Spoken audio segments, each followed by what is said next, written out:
two, East and West. This marked the beginning of the era called the Cold War.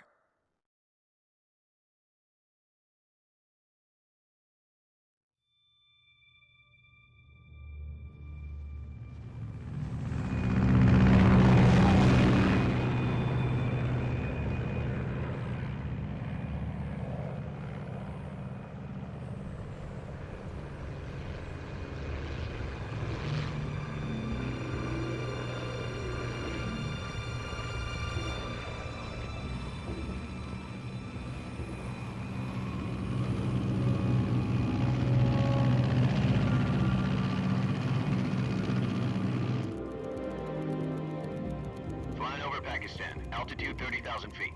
Approaching Soviet airspace. 20 minutes to drop off. Commencing internal depressurization. Equipment check. Arm main parachute. All right. You ready to go? Drop zone still showing a high pressure mass. Cav okay. Good. We've got high visibility.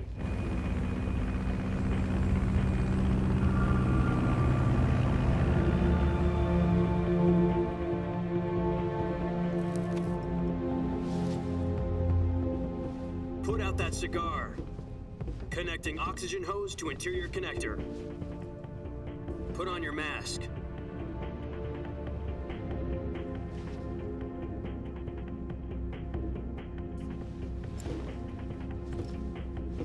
Does this panty waste know what he's doing? Approaching release point. 10 minutes to drop off. Hey, are you deaf? He said put out the cigar and put on your mask.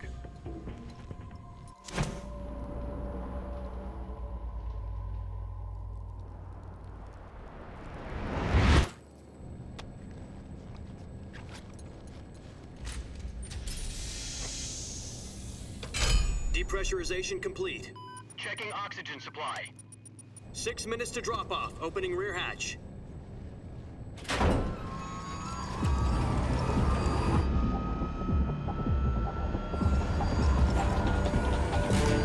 Sunrise.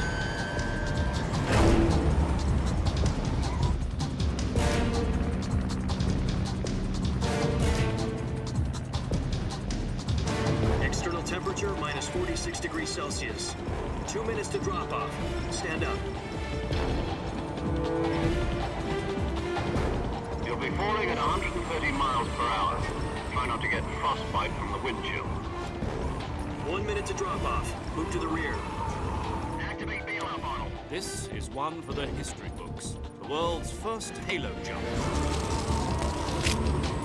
10 seconds to drop off. Stand by. Status okay. All green. Prepare for drop off. Countdown. 5, 4, 3, 2, 1. Spread your wings. And fly. God be with you.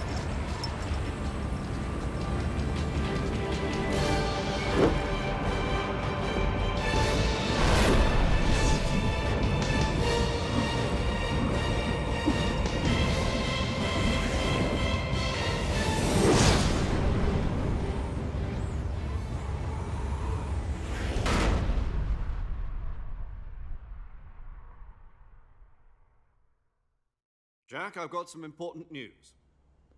The head of the CIA has finally given us the green light for the Virtuous mission. Virtual mission? No, the Virtuous mission. The future of our Fox unit depends on it. If it succeeds, we'll be officially organized into a unit. Virtuous mission? Sounds like some kind of initiation ritual. You know, don't get cocky. This isn't a training op. Right. So what exactly is this wonderful mission? Well, about 2 years ago, a certain Soviet scientist requested asylum in the West through one of our moles. His name is Nikolai Stepanovich Sokolov. He's head of the OKB 754 Design Bureau, one of the Soviets' top-secret weapon research facilities, and the East's foremost expert on weapons development. Sokolov? Isn't he that famous rocket scientist? The very same. On April the 12th, 1961, the Soviets achieved the first manned spaceflight in history. The Earth was blue, but there was no God. Well spoken. The rocket that carried Yuri Gagarin into orbit was the A-1, known as the Vostok rocket.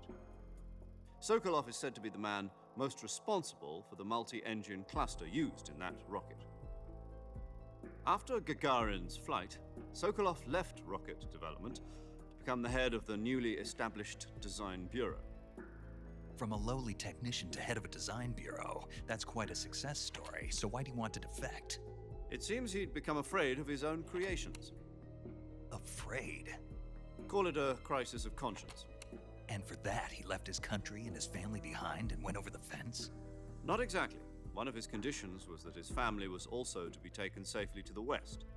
We used a mole to get the family out first and succeeded in sneaking Sokolov over the Berlin Wall shortly afterwards. I was the one who conducted the operation. The security on the eastern side was still full of holes back then. Then what? We got Sokolov over in one piece, but the whole ordeal had left him exhausted, and we checked him into a hospital in West Berlin. It took him 2 weeks and more than 600 miles to get from the research facility in the Soviet Union to Berlin. He was in no condition to say anything coherent. And it was only a week later that we had something much bigger on our hands. The Cuban Missile Crisis. October the 16th, 1962, President Kennedy received word that the Soviets were in the process of deploying intermediate-range ballistic missiles in Cuba. The President demanded that the Soviets dismantle and remove the missiles. At the same time, he announced a naval blockade to prevent further missile shipments from reaching Cuba. But the Soviets didn't back down, instead placing their armed forces on secondary alert. Soviet transport ships carrying missiles continued on course towards Cuba. US and Soviet forces went on alert for an all-out nuclear war. Frantic negotiations were conducted through the UN's Emergency Security Council and unofficial channels to end the hair-trigger standoff. Finally, on October the 28th, the Soviet Union agreed to remove its missiles from Cuba, and so the world avoided a nuclear holocaust. But in order to get the Soviets to pull their missiles out, we had to make a deal. You mean the one where the US agreed to remove its IRBMs from Turkey? No. The Jupiter IRBMs deployed in Turkey were obsolete, and we were going to get rid of them anyway. They had no strategic value whatsoever to either the US or the Russians. The Turkey deal was a ruse, a cover story that was fed to the other intelligence agencies around the world. So what did the Russians really want? Sokolov. They wanted us to return Sokolov. You mean the Soviets pulled out of Cuba just to get their hands on Sokolov? That's right. What the hell was he working on? At the time, we had no idea. We were running out of time. It was either give up Sokolov or risk full-scale nuclear war. In the end, we had no choice. President Kennedy gave in to Khrushchev's demand. The next day, I got Sokolov out of the hospital, handing him over to agents on the eastern side. Sokolov kept on screaming, "Save me," until he disappeared from my sight. Then a month ago, we received some new information from one of our moles. About Sokolov? Yes.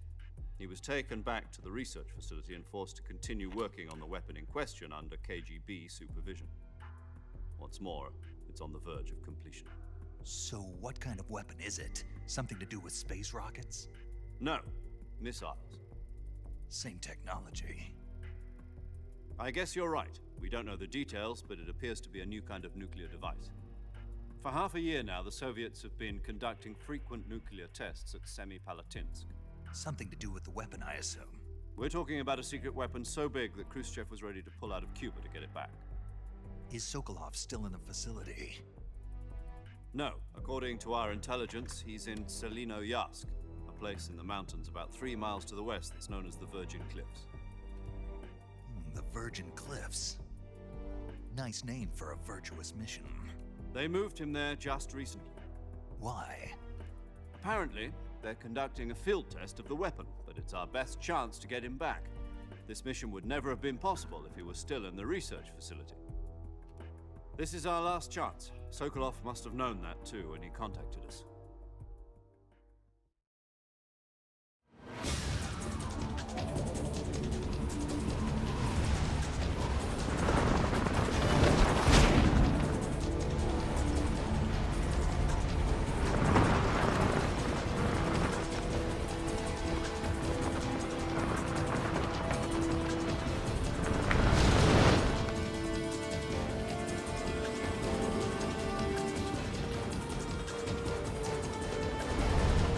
Listen up, Jack. Your mission is to infiltrate Selino Yask in the Soviet mountains, ensure the safety of Sokolov, and bring him back to the West.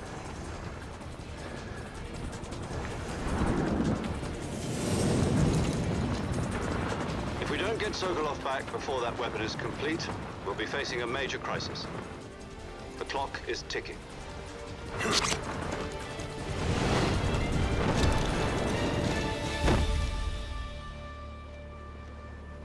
Once we've confirmed the rescue of Sokolov, stand by at the recovery point. A recovery balloon will be dropped at that point. Helium will be pumped into the balloon to inflate it. The process takes about 20 minutes. Once it's complete, the gunship's arm will latch onto the balloon and pull it up. The Fulton surface-to-air recovery system. I'm familiar with the theory. Take it easy. It's been combat-proven. Do you think Sokolov is up to it? The shock will be less than during a parachute jump, and the arm can handle up to 500 pounds.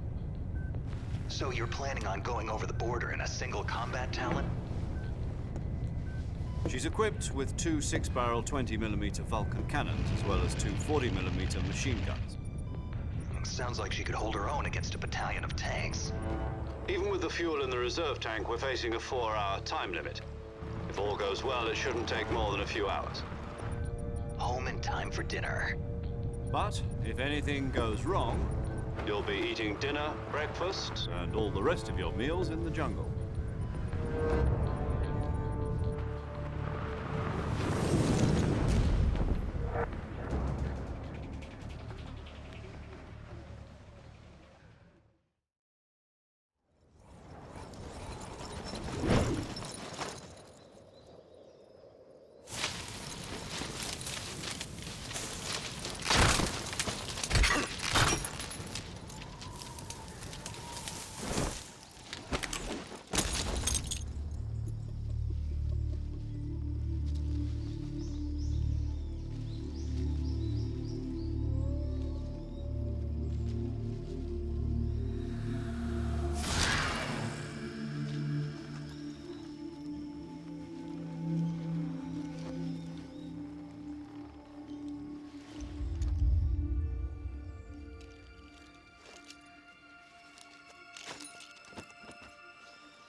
Do you copy? You're already in enemy territory, and somebody might be listening in. From here on out, we'll be using code names to refer to each other. Your code name for this mission will be Naked Snake. I'll be referring to you as Snake from now on. You're not to mention your real name. Snake? What, you don't like snakes? What do you mean? You've eaten one before, haven't you? In survival training? I'm glad to hear that. I don't know if I'd ever order one in a restaurant, but... Be careful, you might not have a choice. What about you, Major? What should I call you? Let's see. I'll be Tom. Call me Major Tom. This will be a sneaking mission. You must not be seen by the enemy. You must leave no trace of your presence. Is that clear? This kind of infiltration is the Fox unit's speciality. In other words, weapons and equipment are procured on site. That goes for food as well. You're completely naked, just as your name implies. Great. Now I see why you asked me if I like snakes. I suppose calling me Snake was your idea of a joke, too. No. There's a good reason for that. I'll tell you later when the time is right. Gotcha. Getting back to the subject, how exactly am I supposed to feed myself? You've been issued a knife and a tranquilizer gun. Use them to hunt for food. You'll also find some medical supplies in your backpack. Yeah, about the backpack. I lost it in a tree on the way down. I see. Well, you'd better go back and get it then. You know where it is? No problem. I can see it from here. It's stuck on a branch. To climb a tree, Stand in front of a tree that's covered in ivy and press the action button. I'll be monitoring your progress over the radio. We can't risk violating Soviet airspace, but I'll be in the gunship. My frequency is 140.85. I'll give you a call if I need to talk to you. If you need to talk to me, use the send function. Okay, Snake, go get your backpack.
I see you've retrieved your backpack, Snake.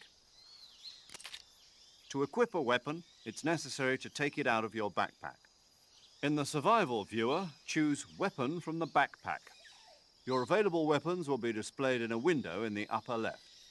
From that list, choose the weapon you want to equip and press the Enter button. For other equipped items, just do the same thing from Item. Got it. Use the survival viewer backpack. Yep, that's right. Survival is fundamental to this mission. After you've been out in the field for a while, your stamina will start to drop. If your stamina gets too low, it'll affect your performance. You won't be able to shoot accurately, for example, and your wounds won't heal as smoothly. Keep an eye on your stamina so you don't run out. To recover lost stamina, you can hunt for local flora and fauna. You can use either your tranquilizer gun or your knife to hunt. My only weapon is a Mark 22 Hush Puppy tranquilizer gun? That's right. It's been fitted with its own suppressor. However, the suppressor will deteriorate every time you fire. Once its durability reaches 0, the noise suppression effect will be gone. So don't get too trigger-happy with it. The suppressor's durability is shown in the icon. Any weapons and equipment beyond what you're carrying now, you'll have to find as you go. I have to find my own weapons and equipment? Whose crazy idea was this anyway? Solo covert actions are standard Fox operating procedure. You can't leave any traces of your presence. No weapons, equipment, footprints, sweat, or bodily waste. The same goes for bullets and cartridges, too. Your presence in enemy territory is already a violation of international conventions of warfare. There aren't supposed to be any American soldiers in Russia. It could spark an international incident.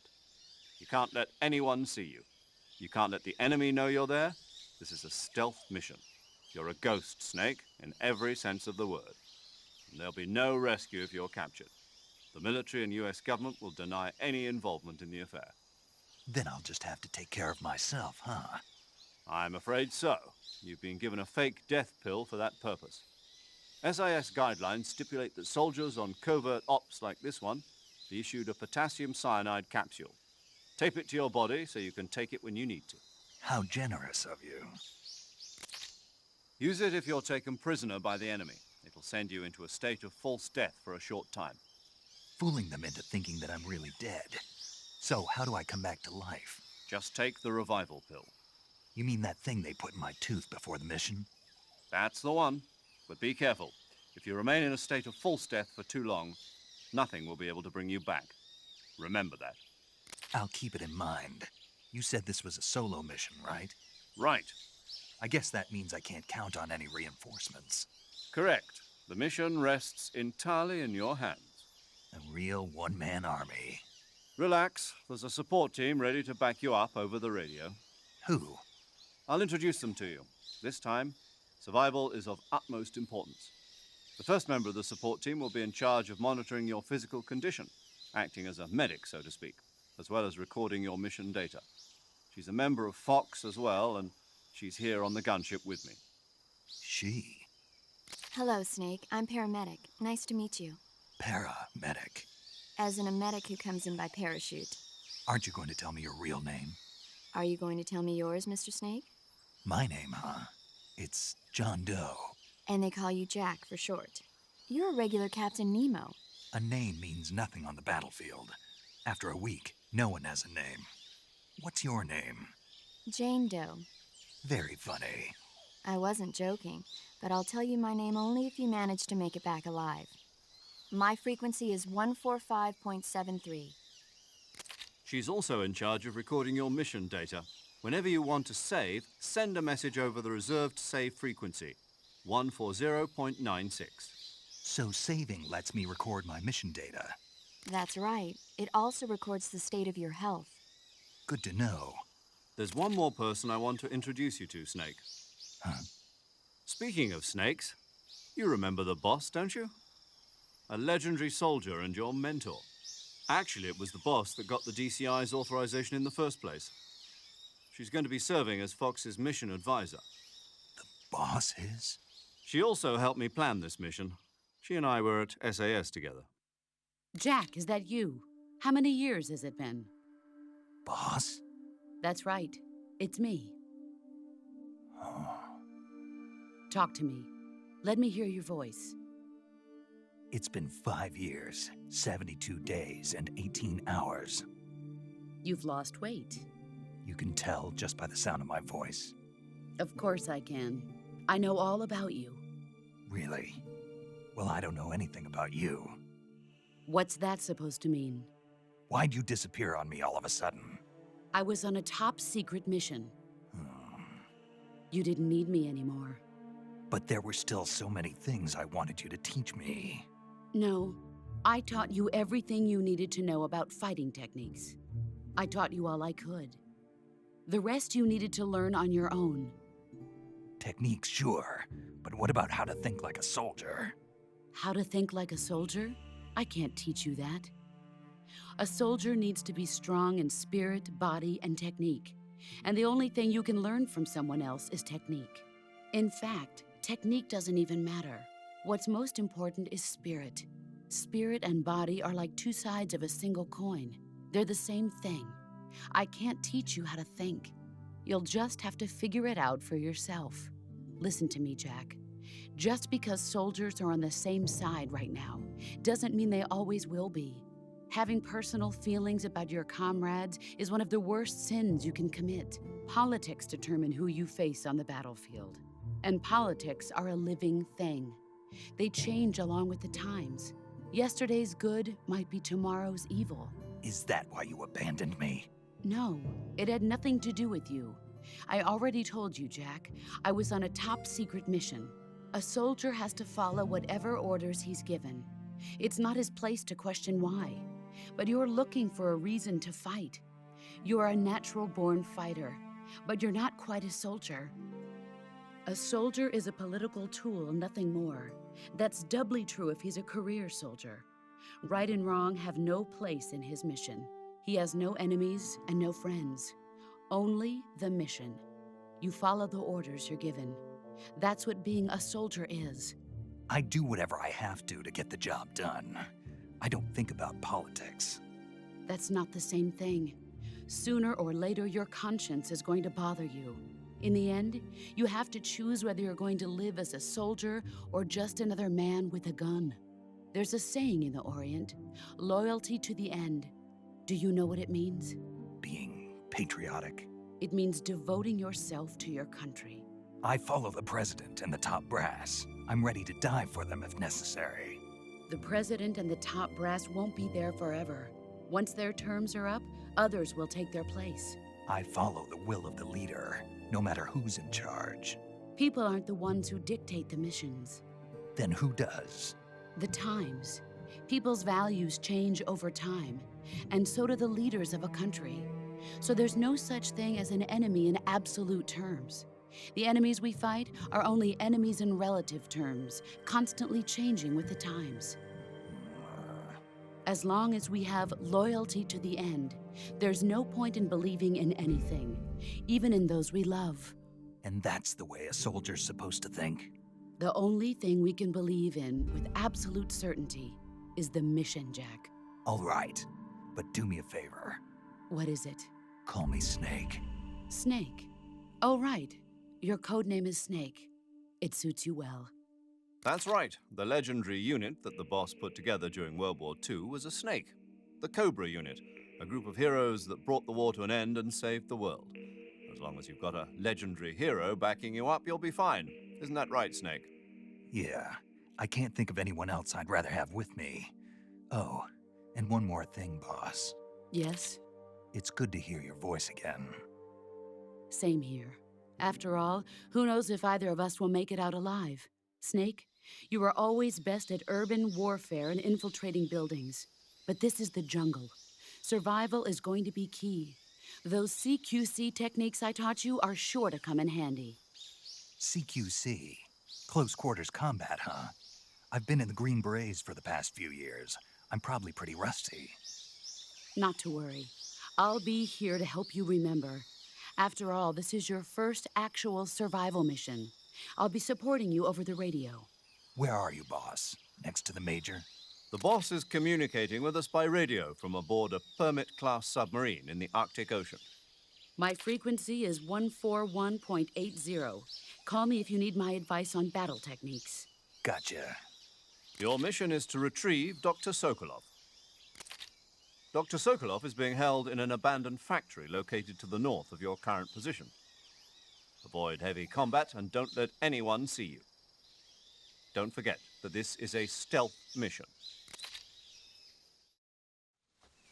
Snake, try to remember some of the basics of CQC.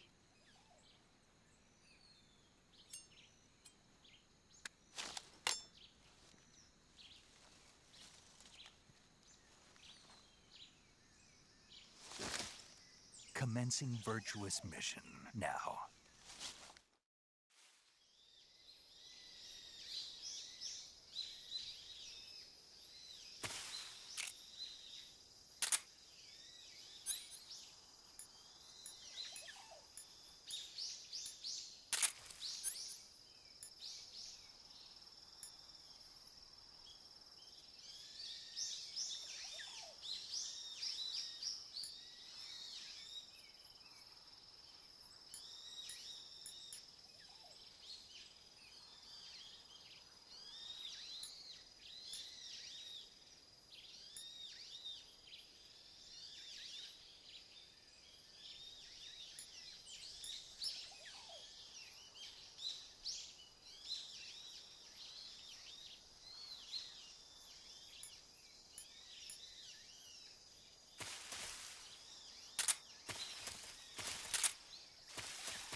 Saving the game, Snake?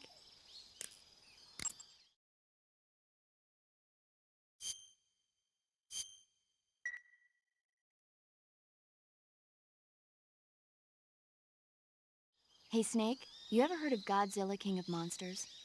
No, what is it? It's a movie. You haven't seen it? Nope. It's about this monster called Godzilla who grows to an enormous size in a nuclear test and goes on a rampage in Tokyo. Nuclear test, huh? Then the Marshall Islands must be crawling with giant monsters right about now. It's just make-believe. Maybe that's why my pants have been so tight lately. Snake, it's a movie, not a report out of Los Alamos. I know. So then what happened? Godzilla is immune to all weapons, and humanity has no way to stop the monster. Dr. Shirazawa develops a new type of weapon, but meanwhile, Godzilla is getting closer and closer to Tokyo, obliterating everything in its path. It was originally a Japanese movie, but they made an American version, too. I recommend seeing the original Japanese one if you ever get the chance. It's mostly mindless fun, but it's also got a serious anti-nuke message as well. Where can I see the original? You'll just have to go to Japan. Really? That's too bad. Well, if you wait 40 years, you might be able to see it in America, too. Why's that? 2004 will be Godzilla's 50th birthday. You think they're still going to be making Godzilla movies then? Of course! Everybody loves Godzilla. You sure know a lot about movies. I don't suppose you're the movie-watching type, are you? Not really. Okay, then I'll tell you everything I know. When the going gets tough, movies can save your life. It's always good to be able to look at things from a different perspective when you get in a jam. That's the magic of movies. No kidding. Well, I guess it might at least make a nice distraction. That's the spirit, Snake. Have a little fun.